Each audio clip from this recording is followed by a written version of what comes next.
Hello everyone, welcome to Bengali tips and tricks YouTube channel. বন্ধুরা, আজকের ভিডিওতে আমাদের আলোচ্য বিষয় হচ্ছে যে West Bengal police constable result, যেটা প্রকাশিত হয়ে গেছে অলরেডি। তো এতদিন প্রকাশিত হয়ে যাওয়ার পর আমি এত লেট করে কেন রেজাল্টের খবর দিচ্ছি। আই হোপ যে সবাই রেজাল্টের খবর পেয়ে গেছে, তো নতুন করে দেওয়ার কিছু নেই। কিন্তু আমি এত লেট করে দিচ্ছি কারণ কি, যে আমার যে স্মার্টফোনটি ছিল তো তা কিন্তু ওই 15 তারিখের দিকে আমার ফোনটি খারাপ হয়ে যায়, যার ফলে আমি আর ভিডিও আপনাদের জন্য আপলোড করতে পারিনি। এটাই ছিল মেন কারণ, যার জন্য আমি বাকি ভিডিওগুলো, আগের যে ভিডিওগুলো সেগুলো আমি পাবলিশ করতে পারিনি। তার জন্য আপনাদের কাছে আমি ক্ষমা প্রার্থী। তো আজকে জানতে চাইবো যে তোমাদের কি খবর বা আপনাদের কি খবর, যে যারা যারা আপনারা সিলেক্টেড হয়েছেন। তো ডেফিনেটলি আপনারা আমার যে কমেন্ট বক্স আছে সেই কমেন্ট বক্সে জানান যারা যারা সিলেক্টেড হয়েছেন। এবং যারা যারা সিলেক্টেড হয়েছেন তাদেরকে জানাই মেনি মেনি কংগ্রাচুলেশন। এবং পরবর্তী স্টেপের জন্য এগিয়ে যাও এবং ডেফিনেটলি ভবিষ্যতে আরও বড় হও, এটাই আমার চ্যানেলের পক্ষ থেকে সবাইকে জানাই, যারা যারা পাস করতে পেরেছে এবং যারা সিলেক্টেড হয়েছে। এবং যারা যারা সিলেক্টেড হতে পারেননি, তো তাদেরকে বলবো ভেঙে পড়ার কিছু নেই। কারণ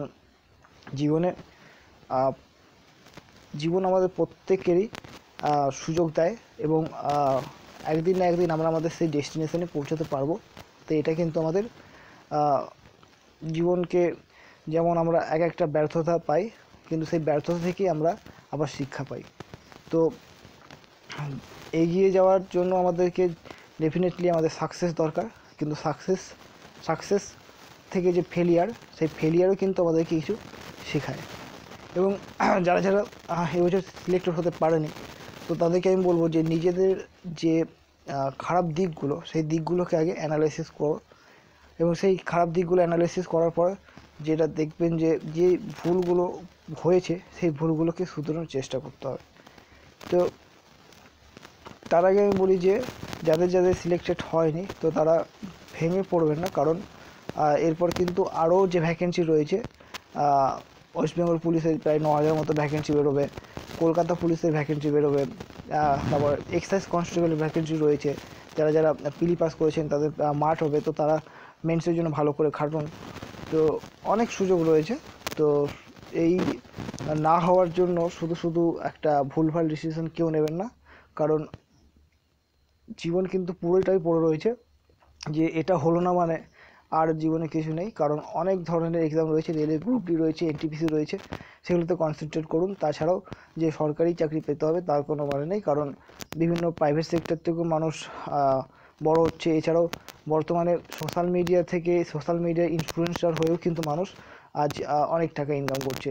কেউ ইউটিউবার হচ্ছে, ঠিক আছে, ইউটিউবে কন্টেন্ট ক্রিয়েটার হচ্ছে, ইউটিউবে যার যেমন যেদিকে নলেজ আছে সেই দিক থেকে মানুষ আর্নিং করার চেষ্টা করছে। তো আমি জানি যে এই ধরনের ফোর্স জব, ডিফেন্সের জব মানুষের একটা সবারই প্যাশন, ঠিক আছে, যারা আমরা এখানে ক্যান্ডিডেট সবারই কিন্তু প্যাশন।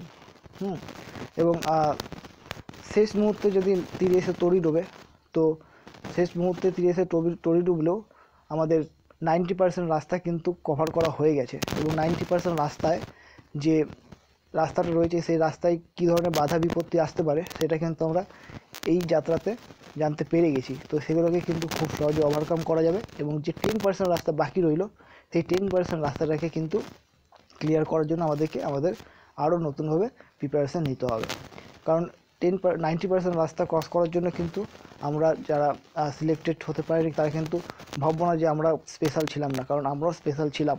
কারণ প্রায় 4 লাখ 5 লাখ মতো ক্যান্ডিডেট পরীক্ষা দিয়েছি, কিন্তু সেখান থেকে প্রায় 12,000 ক্যান্ডিডেটের মধ্যে কিন্তু আমরা ছিলাম। এবং শেষ মুহূর্তে হয়তো ছিটকে গেছি, কিন্তু তার জন্য আমাদের ডেফিনেটলি আমাদের মধ্যে কোনো না কোনো কিছু একটা ছিল, যার ফলে আমরা ওই জায়গাটায় পৌঁছতে পেরেছি। এবং ওই জায়গাতে পৌঁছানোর জন্য আমাদের যেসব বাধা বিপত্তি এসেছিলো তা কিন্তু অতিক্রম করতে পেরেছিলাম। তো সেই রাস্তাটা কিন্তু আমাদের জানা আছে, এবং যে রাস্তাটা জানা নেই সেই রাস্তাটাকে এবার খুঁজে বের করতে হবে পরবর্তী যে এক্সামগুলো রয়েছে তার জন্য, ঠিক আছে। তো ডেফিনেটলি কেউ ভেঙে পড়বেন না। আর ডেফিনেটলি আমার সবার যাদের যে ডেস্টিনেশন রয়েছে, যাদের যে টার্গেট রয়েছে, আই হোপ যে সবাই সেই টার্গেটে পৌঁছতে পারবো, ঠিক আছে।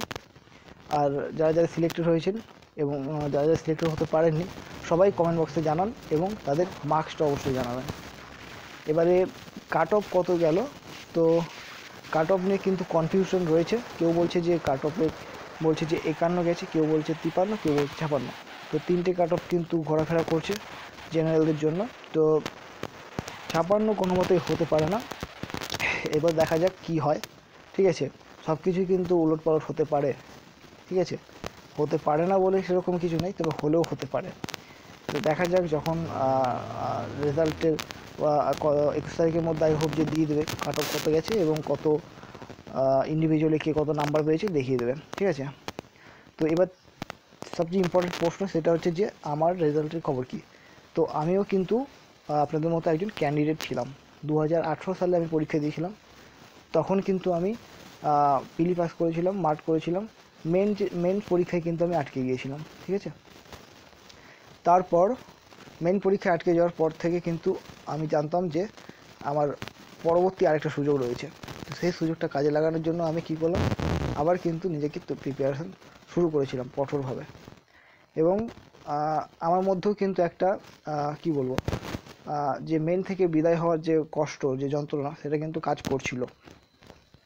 কিন্তু সেটা কাজ করার পাশাপাশি একটা হোপ ছিল যে পরবর্তী বছরের জন্য আমাকে প্রিপারেশান নিতে হবে এবং সেটা স্ট্রংলি নিতে হবে। এই হোপ নিয়েই কিন্তু আমি আমার প্রিপারেশান শুরু করেছিলাম পরবর্তী বছরের জন্য। আর আপনারা জানেন যে যারা আমার পুরনো সাবস্ক্রাইবার, যে আমি 2018 সাল থেকে আমার চ্যানেলটা শুরু করেছিলাম 18 গোড়ার দিকে, এবং আমার চ্যানেলের বয়স প্রায় 2 বছর মতো হতে চললো, 2-3 বছর মতো হতে চললো। তো চ্যানেলটা খোলা হয়েছিল শুধুমাত্র নিজের প্রিপারেশান নেওয়ার জন্য এবং পাশাপাশি আপনাদেরকে কিছু প্রিপারেশান দেওয়ার জন্য। তারপর যখন আমি 2018 সালে মেন থেকে বাদ পড়ে যাই, তখন কিন্তু আমি নিজেই আবার চ্যানেলটা অফ করে দিই, কারণ আমিও কিন্তু ভেঙে পড়েছিলাম। তারপর ধীরে ধীরে আবার নিজেকে তুলে ধরি এবং আবার নিজের প্রিপারেশান শুরু করতে থাকি। যখন আবার পিলি পাস করি, তারপরে মার্ট পাস করি, তারপরে মেন ক্লিয়ার করি, ইন্টারভিউ দিই, অবশেষে কিন্তু আমিও আপনার সাথে এবছর সিলেক্টেড হয়েছি। ঠিক আছে, তো আমার লাইফে কী কী স্ট্রাগল করতে হয়েছে সমস্ত বিষয় নিয়ে কিন্তু আমি পরবর্তীতে ভিডিও বানাবো। আমি কীভাবে প্রিপারেশান নিয়েছি, আমার স্ট্র্যাটেজি কী ছিল, কী কী বই পড়েছি, সমস্ত বিষয় নিয়ে কিন্তু আপনার সাথে শেয়ার করব। এবং আবগারি মেন্সের যে প্রিপারেশান, সেটা আমি আমার সমস্ত কিছু উজাড় করে দেওয়ার চেষ্টা করব আমার এই চ্যানেলের মাধ্যমে। ঠিক আছে, তো আমার চ্যানেলের সাথে থাকুন। আমি আপনাদের জন্য যথেষ্ট চেষ্টা করব ভালো কিছু প্রোভাইড করার, যাতে করে পরবর্তীতে আপনাদেরও কোনো হেল্প হয়। তো আমার স্ট্রাগল লাইফ অনেক রয়েছে। তো স্ট্রাগল লাইফে কী কী আমি ফেস করেছি সেসব বিষয় নিয়ে পরবর্তী ভিডিওতে একটা ইন্ডিভিজুয়াল ভিডিও বানাবো এবং সেখানে আমি বিস্তারিত আলোচনা করব। জাস্ট আমি এটাই জানালাম যে আপনার সাথে আমিও কিন্তু সিলেক্টেড হয়েছি, আপনাকেও আপনারা অভিনন্দন জানাতেই পারেন। ঠিক আছে, আর আমার রেজাল্টটা একবার দেখিয়ে দিই। তো বন্ধু, এই হচ্ছে আমার রেজাল্ট। এর থেকে বেশি কিছু আমি দেখাতে পারবো না। তো এটা দেখার পর কিন্তু আমি মানে কি বলবো, যেটার জন্য আমি এতদিন ধরে অপেক্ষা করছিলাম, সেটা যখন দেখতে পেয়েছি, তারপর থেকে কিন্তু আমি নিজেকে আর বাক্যে আমি প্রকাশ করতে পারছি না। ঠিক আছে, তো যাই হোক বন্ধুরা, দেখা হচ্ছে নেক্সট ভিডিওতে। আজকের ভিডিওতে এইটুকুই থাক, টাটা।